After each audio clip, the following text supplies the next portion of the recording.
So I'm going to put 3 minutes on the clock. We're going to go in the reverse order of the opening. So, Stephen, you're up first. Oh, lordy, lordy. Yes, up. There we are. I'll hide behind the lectern in that case. Well, I've been fascinated by this conversation. There's been an enormous clash of cultures in the conversation. We've had, classic, if I can call it, huckstering snake oil pulpit talk, which is... It's a mode of discourse, it's a rhetorical style that I find endlessly refreshing and vivifying, but I'm not sure that we actually focused on the point in question. And my objection has always been towards orthodoxies. I'm a heterodox and a contrarian, and I can't help myself. And I think there's been an underestimation of the fact that language does affect people. It does make the young in particular, as they're starting out on their educational or their work careers, it makes them very anxious, it makes them very angry, very upset, very alienated, to feel that they don't know anymore how to operate in the world, how to engage in relationships, how to think honestly. So they accrete more and more to their own mini groups. And I think that's dangerous and unhappy for society. I think it's reflected in a paucity of cinema and literature and art and the culture generally, is that there's a fear that's pervading it. And while people can talk to academia and say, you should come and see our lessons, our lectures are open and free and ideas are exchanged, I'm sure that's true. I'm sure it's true, but I don't think we should underestimate how much this feeling is prevalent in the culture of this strange paradox that the liberals are illiberal in their demand for liberality. They are exclusive in their demand for inclusivity. They are homogeneous in their demand for heterogeneity. They are somehow undiverse in their call for diversity. You can be diverse but not diverse in your opinions and in your language and in your behavior.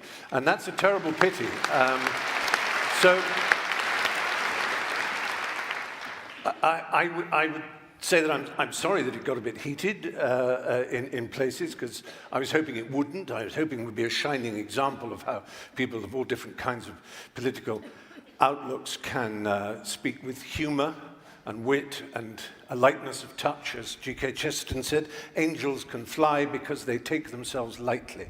And I think it's very important for us, who are privileged, all four of us, privileged to be here, to be asked to be here, to take ourselves a little bit more lightly, not to be too earnest, too pompous, too serious, and not to be too certain. It's a time, I think, for really engaging, emotionally fulfilling, passionate and positive doubt. That's what I would urge. Thank you.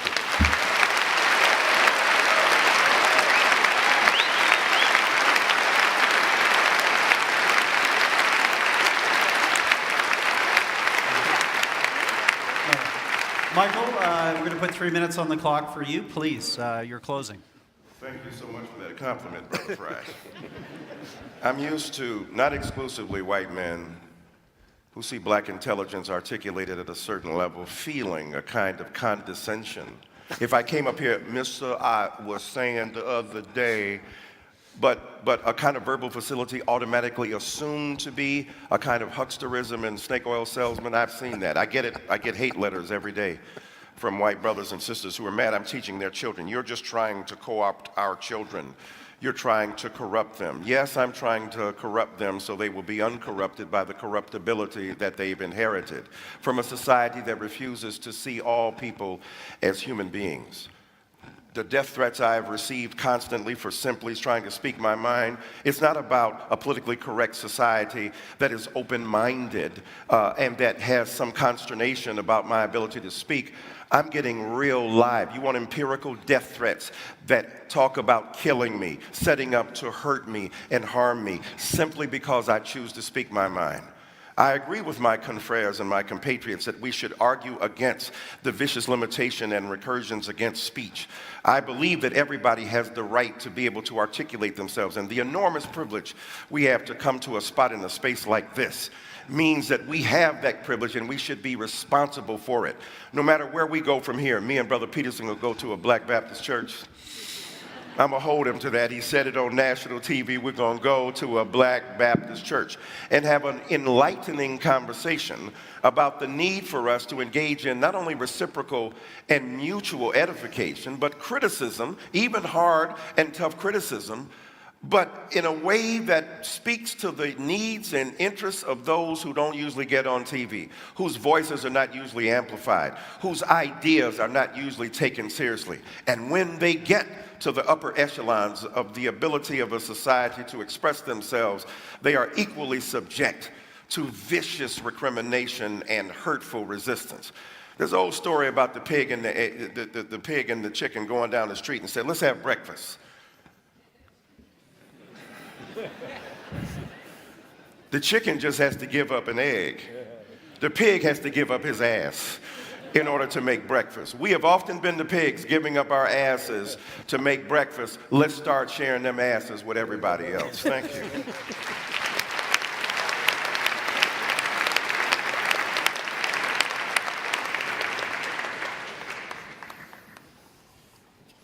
So I'm not here to claim that there's no such thing as oppression, unfairness, brutality, discrimination, unfair use of power, all of those. Anyone with any sense knows that hierarchical structures tilt towards tyranny and that we have to be constantly wakeful to ensure that all they are isn't power and tyranny. It's interesting to hear Foucault referred to. It's unfortunate, but it's interesting. You know, because Foucault, like his French intellectual confreres, essentially believed that the only basis upon which hierarchies were established is power. And that's part of this pernicious politically correct doctrine that I've been speaking about. When a hierarchy becomes corrupt, then the only way to ascend it is to exercise power. That's essentially the definition of a tyranny.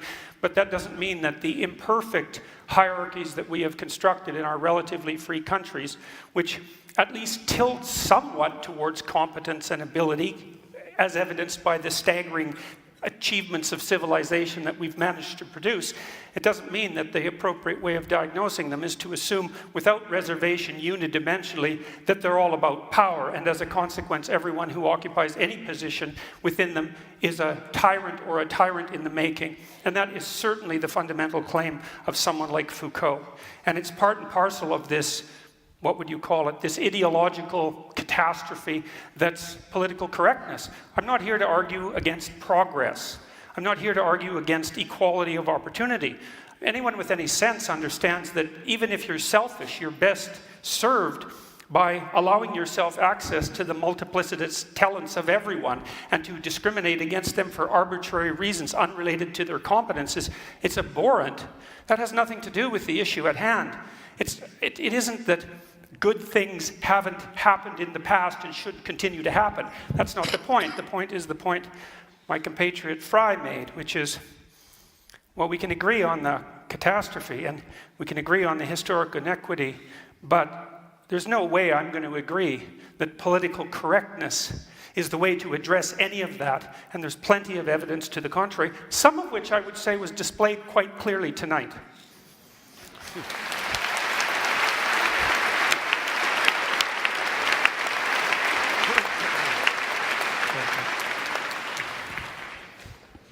So I think one of the irresolvable issues that we're all coming up against is the role of feelings, right? Stephen Fry has kind of asked us to recognize and empathize with this feeling of being silenced, of being threatened, and I do, and I get it. I feel it sometimes too in my columns.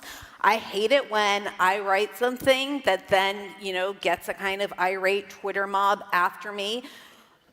But if, say, I stood up here and said, recognize how threatened so many women feel when, for example, the kind of, one of the best-selling and most prominent intellectuals in the world right now says in an interview that maybe the Me Too movement has shown that this whole experiment of men and women working together is just not working.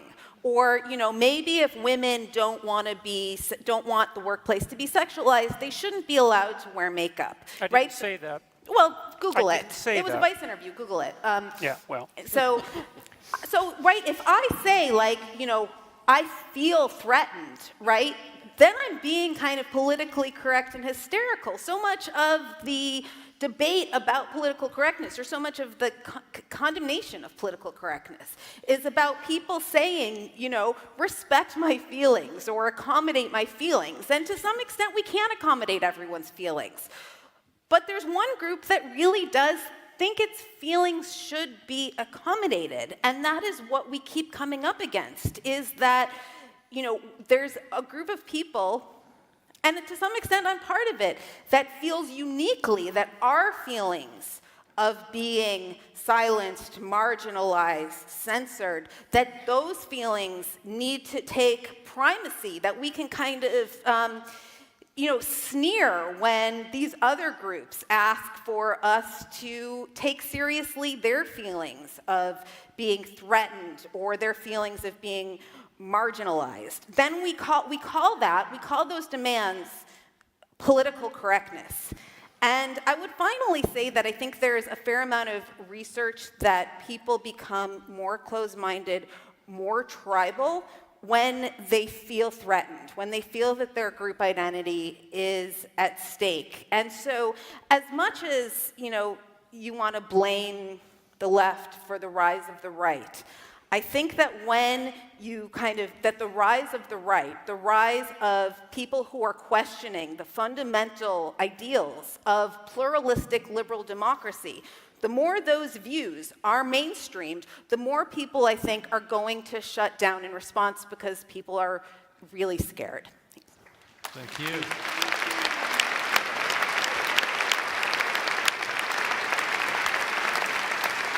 Well, first of all, I think on behalf of all the debaters, I think we want to thank the audience. You were engaged, you were mostly civil, and not so civil in ways I think that we enjoyed. So I think on behalf of the debaters, everybody, thank you, audience. This was a challenging topic, and you did a great job. We appreciate it. Also, a big thank you to our debaters. It's one thing, all of these give regular speeches, but it's a very different thing to come on in the stage in front of a live audience, a large television audience, and have your ideas contested in real time. And again, to all four of you, thank you for accepting our invitation to come here tonight. Greatly.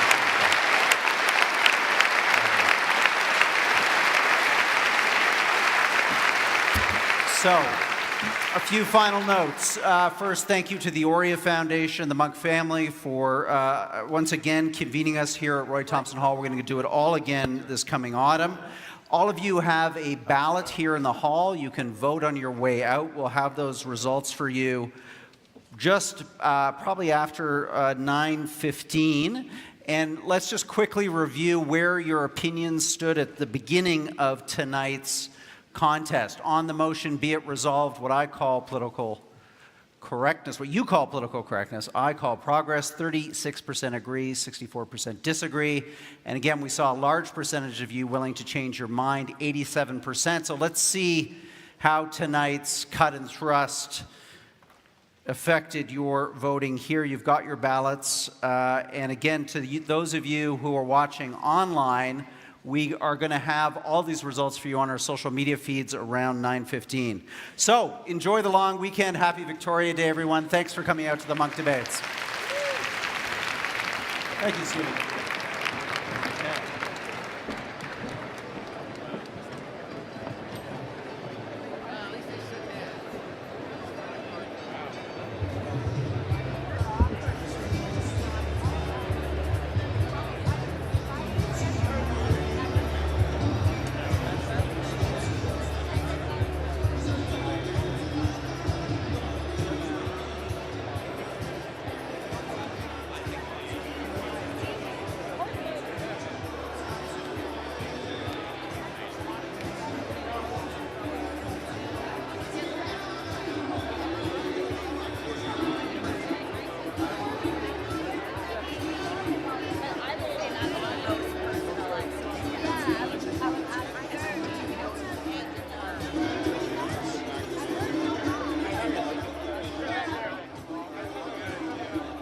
Peterson and Stephen Fry right now to get their reactions to tonight's debate. Some hotly contested moments here, so we'll be curious to see what happens with the audience vote over the course of the next few minutes. And also for those of you watching online, we have had our running poll. That poll, again, was www.monkdebates.com/vote. So go there, check out, see how each of these debaters did in terms of their opening statements, their rebuttals, the moderated section, and the closing statements. Did we see any changes there? So again, we're going to go right now to Stephen Fry and Jordan Peterson, get their thoughts on how the evening played out.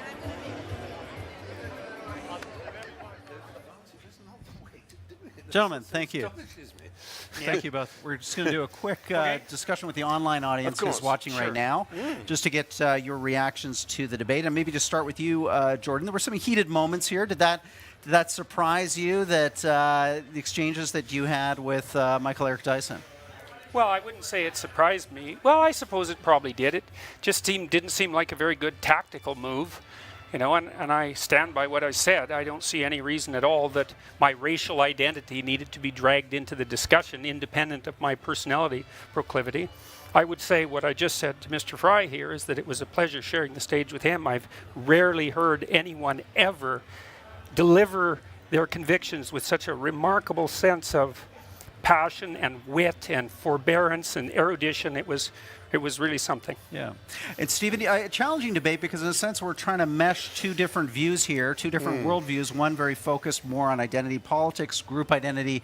You, in a sense, having an argument really more about the larger culture itself and the tenor and tone of the conversation within it. I worried that I was being a little kind of scattergun, really, and that both scattergun and too specific, that I had just taken very literally the popular idea of political correctness as being a kind of control of language and a shutting down of certain phrases or an introduction of others, and the kind of day-to-day, as I say, human resource departments of corporations and that sort of thing, so I was slightly disappointed that it just became a debate about race and about gender and so on.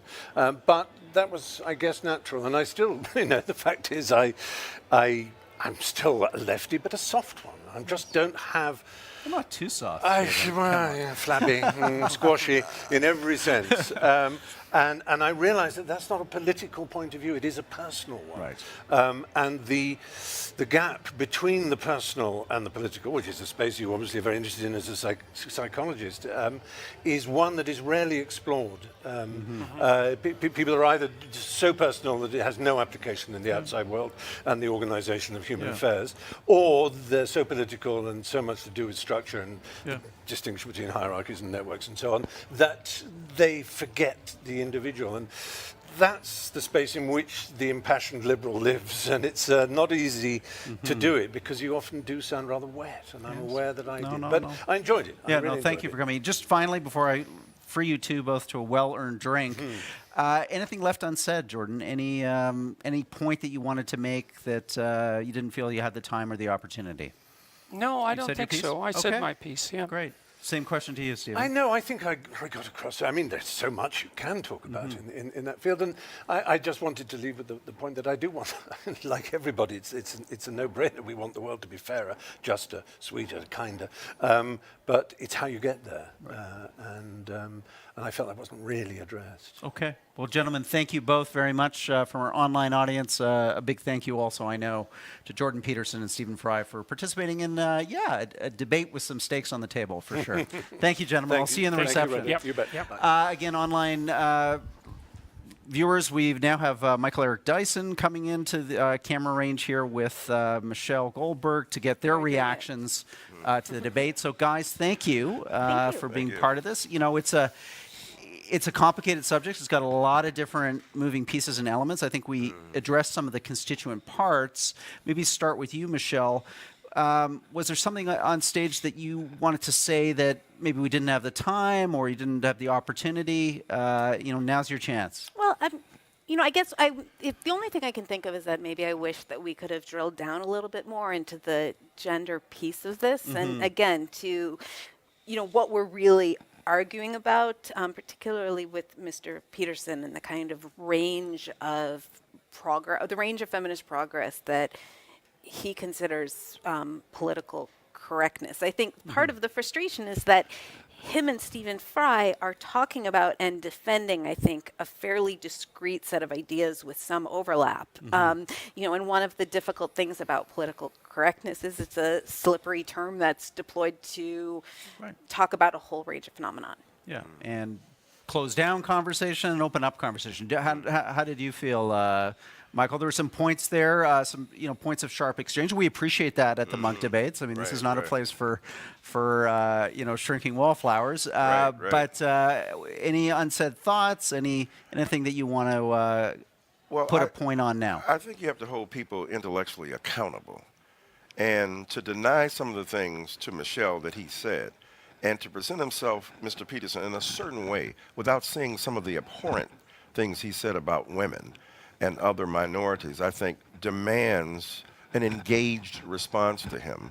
And I think that the idea itself, as Michelle stated repeatedly, and Mr. Fry talked about his frustration, he said, we talk about everything but political correctness. Well, the reality is political correctness rests upon some serious political work in this culture, in Canada and in America, that needs to be done. And what I tried to, in terms of giving a brief genealogy, we didn't have political correctness as long as white, straight men were in charge. There was no argument about, let's get this right.